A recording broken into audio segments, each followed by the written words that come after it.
З апеляцыйнай скаргай у абласны суд звярнуўся адвакат асуджанага. Ён намагаўся даказаць несправядлівасць прыгавора.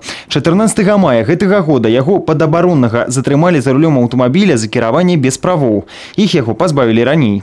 Данный гражданин ранее неоднократно был судим за аналогичное преступление и осуждался к реальным наказаниям. Последний раз был осужден к ограничению свободы.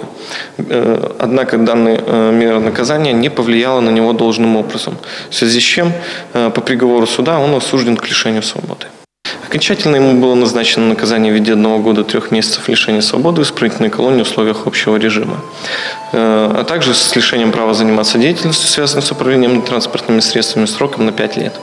Па выніках першага паўгоддзя 2018 года на тэрыторыі вобласці зарэгістравана 244 дарожна-транспартных здарэння, што на 41% перавысіла колькасць аварый за аналагічны перыяд 2017. У тым ліку значна вырасла колькасць здарэнняў па віне нецвярозых вадзіцеляў.